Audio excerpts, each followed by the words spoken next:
It's a word you pronounced incorrectly one time and it still haunts you to this day. So I am a dyslexic. So it's been a common theme in my life to pronounce things wrong and then have the next year of just people bringing it up constantly, being like, hey Darren, remember that time you interviewed Cyan? Or like, hey Darren, how did your interview go with the rapist? I remember when I was younger and I read this thing in the paper about this guy who was sent to prison for laughing. And it took me years to realise it wasn't because he was laughing. It was manslaughter, not man's laughter. And you might think, right, it's quite mean to take the piss out of a dyslexic person, making fun of their mistakes. However, as a dyslexic, I'll give you full permission.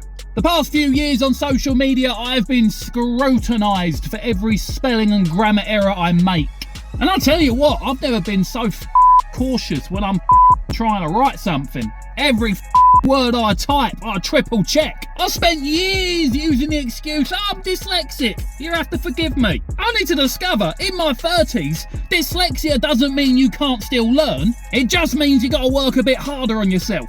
Now people took the piss out of me when I pronounced Sean as Cyan. And I'm now never forgetting that I make a spelling mistake, I then get 100 comments from you telling me about my spelling mistake. But you guys aren't just correcting me, you're educating me. And I appreciate that. I still make mistakes. And if you're one of the people that feel bad when they correct people about their spelling or grammar, or just don't do it because you don't want to offend them, well, do it.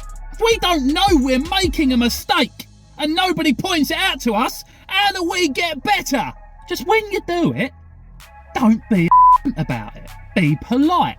Be sensitive. And also, if you're going to correct someone on their spelling and you're going to do it as an insult, do not, and I repeat, do not make a spelling mistake in your insult, because the rest of the world will come down on you so hard that the attention would have completely been taken away from me and my mistake.